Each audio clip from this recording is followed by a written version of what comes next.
Hello guys, welcome back. आज हम सीखेंगे स्ट्रिंग मेथड पार्ट 3 के अंदर।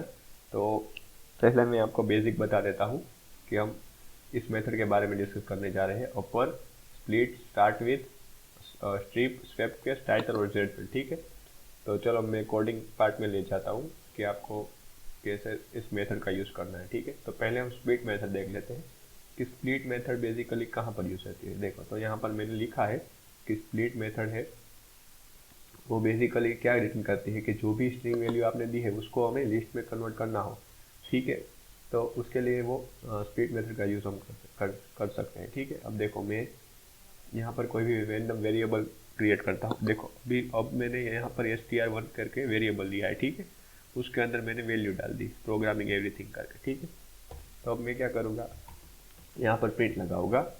अब मान लो मुझे ये जो मेथड है वो स्प्लिट करनी मीन्स कि मुझे अब स्ट्रिंग में चाहिए ये सब वैल्यू। तो मैं क्या करूँगा, यहाँ पर कोई भी रैंडम वेरिएबल लगा लूँगा, सपोज एक्स करके।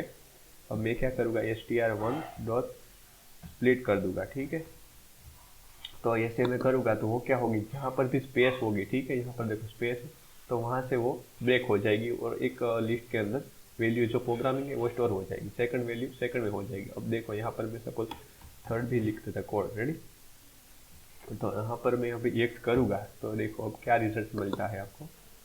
यहाँ पर देखो प्रोग्रामिंग एवरीथिंग कोड, वो तीनों वैल्यू जो भी यहाँ से भी स्पेस आ रही है, ठीक है, वहाँ से वो ब्रेक हो जाएगी और इस टाइप से इस तरीके से वो लिस्ट में स्टोर हो जाएगी। ठीक है, अब देखो यहाँ पर स्प्लिट में मुझे क्या करना है कि सपोज मान लो मुझे एम आ रहा है। ठीक है, एम एम से मुझे उसको ब्रेक करना है, तो मैं सिंपल यहाँ पर क्या लिख दूंगा, एम लिख दूंगा। ठीक है, तो अब देखो क्या रिजल्ट आता है। वो जहाँ पर भी एम आ रहा था, ठीक है, यहाँ पर एम आ रहा था, ठीक है, तो वहाँ से वो ब्रेक हो जाएगी। इस देखो यहाँ पर इन केस में क्या होता है कि प्रोग्राम इतना सारा जो कोड है यहाँ से लेकर यहाँ तक का, यहाँ से लेकर यहाँ तक का, ठीक है, वो एक लिस्ट के अंदर वैल्यूज में स्टोर हो जाएगा। ठीक है, उसके बाद जो भी वैल्यू मैंने डाली थी वो वहाँ से रिमूव हो जाएगी और उसके बाद की जो भी वैल्यू थी वो दूसरे में स्टोर हो जाएगी इस तरह से। ठीक है, सपोज मान लो मैंने यहाँ पर लिखा कि चाहे मैंने यहाँ पर लिख दूँ एक वैल्यू वाई। ओके, मैं यहाँ पर वाई लिख देता हूँ। ठीक है, तो यहाँ पर देखो वाई है, तो वहाँ वाई से वो ब्रेक हो जाएगी और वाई वहाँ से निकल जाएगा और उसकी जगह पर वो इस तरह से स्पेस वो रिटर्न कर देगी। देखो यहाँ पर वाई निकल गया यहाँ से, ठीक है, और क्या हो जाएगा, थिंग्स कोड है उसके बाद का वाई के बाद का वो एक लिस्ट के अंदर स्टोर हो जाएगा और यहाँ पर ये जो सारा कोड था वो दूसरे लिस्ट के अंदर वहाँ पर ऐसे स्टोर हो जाएगा। ठीक है, तो इस टाइप से हम स्प्लिट का यूज़ करते हैं, ठीक, कोड के अंदर। तो अब हम देख लेते हैं स्ट्रिप मेथड के बारे में। ठीक है, अब देखो मुझे एक स्प्लिट में मैं ऐसा भी कर सकता हूँ। यहाँ पर देखो मैंने कोई लिखा, सपोज मान लो मैंने ऐसे लिखा कि मैंने यहाँ पर कोई भी सपोज मान लो एच की साइन कर दी। ठीक है, अब यहाँ पर एच की साइन कर देता हूँ और यहाँ पर भी एच की साइन कर देता हूँ। ठीक है, तो स्प्लिट में मैं क्या करूँगा कि ये जो एच है वहाँ से मुझे ब्रेक करना है। ठीक है, तो तो मैं क्या करूँगा, यहाँ पर सपोज मान लो मुझे ये फर्स्ट वाला जो क्या बोले डॉलर की साइन है वहाँ से ही ब्रेक करना है, सेकंड वाला डॉलर की साइन है वो काउंट नहीं होनी चाहिए। तो मैं यहाँ पर डॉलर कर दूंगा और उसके बाद में वन लगा दूंगा, तो वन जो भी स्टार्टिंग का जो भी वन डॉलर की साइन होगी वहाँ से ही ब्रेक होगी, सेकंड वाली जो डॉलर की साइन है वो नहीं ब्रेक होगी। देखो हम कोड में देख लेते हैं। देखो यहाँ पर डॉलर की साइन थी पर वहाँ से ब्रेक नहीं हुआ क्योंकि हमने यहाँ पर असाइन कर दिया है वैल्यू की एक ही स्टार्टिंग में जो भी आता है वो डॉलर की साइन वही ब्रेक होनी चाहिए। तो इस तरीके से भी हम स्प्लिट मेथड का यूज़ कर सकते हैं। ठीक है, हमारे कोड के अंदर। अब हम देख लेते हैं स्ट्रिप मेथड। ठीक है, तो स्ट्रिप मेथड कहाँ पर यूज़ होती है। देखो स्ट्रिप मेथड कहाँ पर यूज होती है कि वो जो भी वाइट स्पेस है वो रिमूव कर देती है स्ट्रिंग के अंदर से, और हमें कोई भी सपोज मान लो कोई स्पेसिफिक कैरेक्टर है उसकी जगह वो हमें स्ट्रिंग में से निकालना हो। ठीक है, तो वो उसके लिए हम स्ट्रिप मेथड का यूज़ कर सकते हैं। ठीक, देखो हम कोड करते हैं उसका। तो अब देखो मैंने यहाँ पर क्या किया कि ये जो प्रोग्रामिंग एवरीथिंग थी यहाँ पर ये मैं रख देता प्रोग्रामिंग एवरीथिंग। ठीक है, अब यहाँ पर मैं बहुत सारी स्पेस दे देता हूँ। ठीक है, अब देखो मैं क्या करता हूँ कि यहाँ पर मान लो मैंने str1 प्रिंट कराया तो वो रिटर्न में हमें क्या देगा, ये सारी जो स्पेस थी वो भी रिटर्न करके देगा। ठीक है, देखो अब यहाँ पर मैं करता हूँ कोड, तो यहाँ पर देखो प्रिंट में क्या मिल रहा है कि ये स्पेस भी यहाँ पर काउंट हो रही है। अब मुझे जो स्पेस है वो निकालनी हो तब मैं स्ट्रिप मेथड का यूज़ कर सकता हूँ। अब देखो मैं कैसे करूँगा कि यहाँ पर str1 लिखा है, उसके बाद में डॉट करके स्ट्रिप मेथड का यूज़ कर दूंगा, ठीक है। अब देखो कोड क्या उसमें रन करूँगा मैं कोड, तो देखो ये जो वाइट स्पेस थी वहाँ से निकल जाएगी आगे से, ठीक है। तो इस टाइप से हम स्प्लिट मेथड का यूज़ कर सकते हैं। अब मान लो मुझे क्या करना है कि सपोज यहाँ पर कोई रैंडम ऐसी वैल्यूज आ रही है, ठीक है। सपोज यहाँ पर देखो यहाँ पर मैंने ऐसे लिखा टाइप से और इस टाइप से, तो मुझे क्या ये जो यहाँ पर कॉलम किया है वो मुझे निकालना हो इस सब जगह से, तो भी मैं स्वीप मेथड का यूज़ कर सकता हूँ। अब मैं यहाँ पर पास कर दूंगा ऐसे करके, ठीक है, तो वो निकल जाएगा कोड के अंदर से str से। सॉरी एक मिनट, आपको यहाँ पर क्या करना है, ऐसे करना है और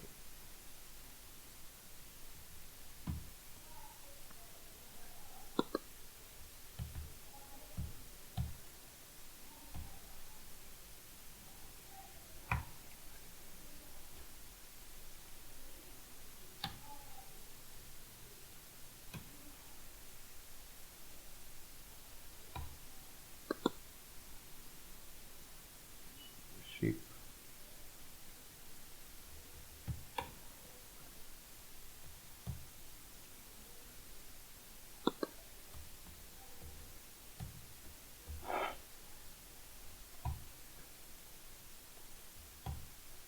अब देखो मैंने क्या करा कि ये जो यहाँ पर आ रहा था p, ठीक है। अब देखो यहाँ पर प्रोग्रामिंग के अंदर p आ रहा था, तो मुझे उसको रिमूव करना था, तो मैं सिंपली क्या कर दूंगा str स्प्लिट करके ये जो p स्ट्रिप करके मैं p जो यहाँ पर स्टार्टिंग में आ रहा था वो यहाँ से रिमूव हो जाएगा इस टाइप से, ठीक है। देखो यहाँ पर आगे से p रिमूव हो गया, ठीक है। उस टाइप से मैं इसका कोडिंग कर सकता हूँ। तो अब मान लो यहाँ पर मैंने लिखा सपोज मुझे यहाँ पर मुझे ए रिमूव करना है, तो मैं यहाँ पर ए लिख दूंगा, ठीक है। तो अब देखो मैं यहाँ पर ए लिखूंगा तो वो वर्क नहीं कर रहा है, ठीक है। तो उसका लॉजिक ये है कि स्टार्टिंग में जहाँ से भी स्प्लिट करना वो स्टार्टिंग कैरेक्टर जो भी होता है वहाँ से वो हमें क्या बोले कि वो वहाँ से हमें स्प्लिट करके देगा। यहाँ पर सपोज मैंने आई लिखा, ठीक है, तो आई लिखा तो देखो यहाँ पर आई है मगर वो रिमूव हो रहा है, नहीं हो रहा है, ठीक है। अब देखो मैं स्टार्टिंग वैल्यू यहाँ पर पी है, तो मैं जब पी यहाँ पर इंसर्ट करूँगा तो वो ऑटोमेटिकली रिमूव हो जाएगा, देखो यहाँ। तो इस टाइप से हम स्प्लिट का यूज़ कर सकते हैं हमारे कोड के अंदर, ठीक है। अब हम अपर मेथड के बारे में डिस्कस करेंगे। तो सपोज अब मैं यहाँ पर क्या करता हूँ कि देखो अपर में बेसिकली कहाँ पर यूज़ होता है कि मान लो ये सब कैरेक्टर है वो स्मॉल केस में है। अब मुझे उसको अपर केस में करना हो तो मैं अपर मेथड यूज़ करूँगा, ठीक है। str1 लगाकर मैं अपर मेथड को डायरेक्टली कॉल कर दूंगा, तो ये जो भी सारा स्ट्रिंग के अंदर जो भी वैल्यू थी वो अपर केस में कन्वर्ट हो जाएगी। अब देखो यहाँ पर सारी की सारी वैल्यू अपर केस में आ गई, तो इस टाइप से हम कर सकते। अब मान लो मुझे सपोज यहाँ पर यू आई ऐसे ऐसे सब वैल्यू है वो क्या बोले कि अपर केस में ही है, तो उसका लॉजिक क्या है कि अब देखो मैं यहाँ पर रन करूँगा तो वो वैल्यू काउंट नहीं होगी, वो जैसे भी थी वैसे ही आएगी, पर अपर केस में ही थी ऑलरेडी, तो उसको वो अपर केस में नहीं करेगा। जो भी वैल्यू अपर केस में नहीं होगी उसको वो अपर केस में करके दे देगा, ठीक है। तो अपर केस मेथड अपर मेथड उसमें यूज होती है। अब स्वेप केस के बारे में डिस्कस कर लेते हैं। तो स्वेप केस क्या होता है कि जो भी वैल्यू सपोज हमने यहाँ पर ये जो है स्मॉल केस में है और ये स्मॉल केस में है और ये अपर केस में है, ठीक है। अब वैल्यू ये अपर केस में है, देखो यहाँ पर ये वैल्यू अपर केस में है और ये स्मॉल केस में है, तो जो भी स्मॉल केस में होगी वो अपर केस में करके देगा और जो अपर केस में होगी वो स्मॉल केस में करके देगा। तो उसके लिए हम स्वेप केस मेथड का यूज़ करते हैं, ठीक है। अब देखो मैं यहाँ पर कोड रन करूँगा तो अब क्या मिलेगा हमें, देखो यहाँ पर प्रोग्राम यहाँ तक की वैल्यू है वो हमें अपर केस में दे रहा है। उसके बाद जो URRI लिखा था वो URRI लिखा था वो हमें किस में मिल रहा है, वो हमें स्मॉल केस में मिल रहा है, ठीक है।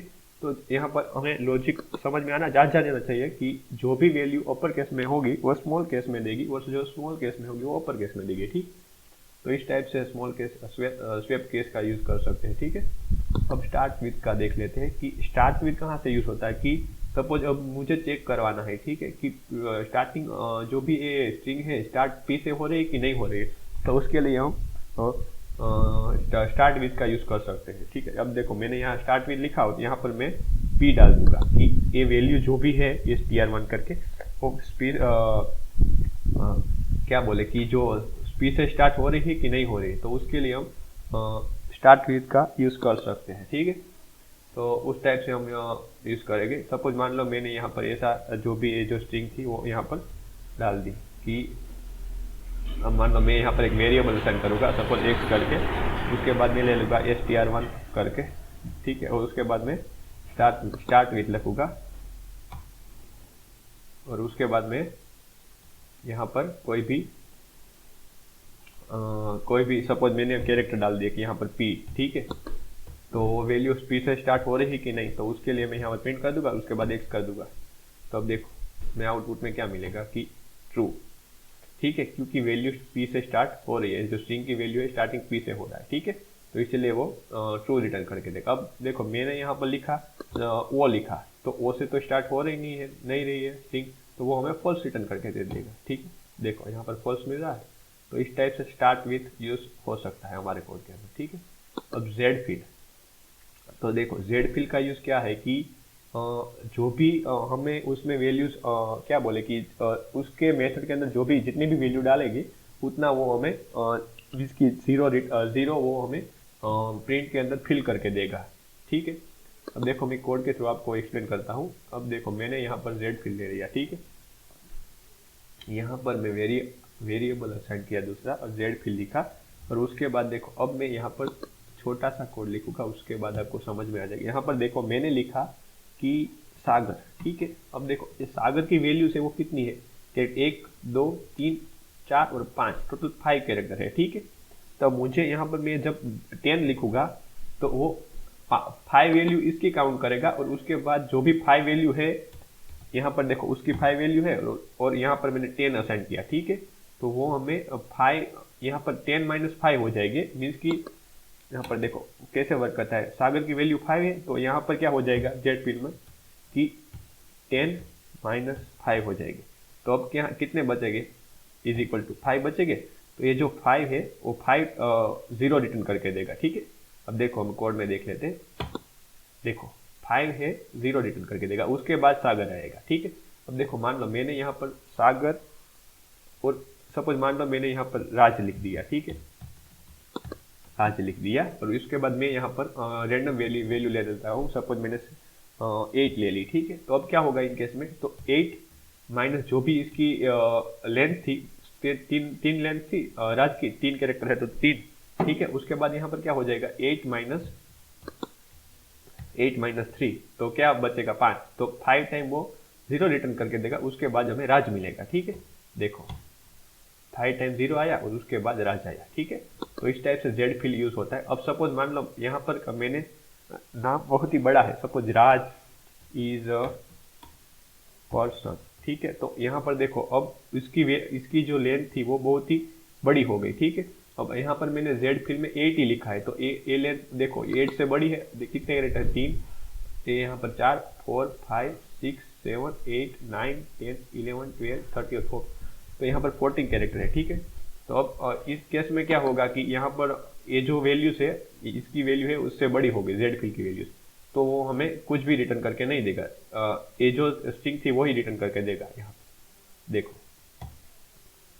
जो भी वैल्यू हमने डाली थी वही रिटर्न करके देगा, क्योंकि जेड फिल की वैल्यू इससे छोटी है। ठीक है, इसलिए जेड फिल कुछ भी वैल्यू यहाँ पर फिल नहीं करेगा। ठीक है, तो इस टाइप से जेड फिल का यूज होता है। अब टाइटल देख लेते हैं। तो टाइटल का यूज क्या होता है कि जो भी वैल्यू मैंने यहाँ पर ये जो स्ट्रिंग में डाली है, ठीक है, उसका फर्स्ट कैरेक्टर हो जो भी है वो हमें अल्फाबेटिक में दे देगा। ठीक है, अब देखो मैंने यहाँ पर str1 लिखा, उसके बाद टाइटल लगाया, टाइटल नाम की मेथड कॉल की। ठीक है, अब देखो अब राज है, राज की फर्स्ट कैरेक्टर क्या है, स्मॉल केस में, पर वो हमें अपर केस में मिल जाएगी। और यहाँ पर इज है तो वो उसकी फर्स्ट कैरेक्टर की पोजीशन स्मॉलर केस में है तो वो हमें अपर केस में मिल जाएगी। इस टाइप से टाइटल का यूज होता है। देखो यहाँ पर, देखो राज का जो फर्स्ट कैरेक्टर थे है वो हमें अपर केस में मिल रहा है। यहाँ पर इसका जो फर्स्ट कैरेक्टर है वो भी हमें अपर केस में मिल रहा है। यहाँ पर ए अकेला है तो वो भी स्टार्टिंग पोजीशन में है तो इसके लिए उसीलिए वो अपर केस में मिल रहा है।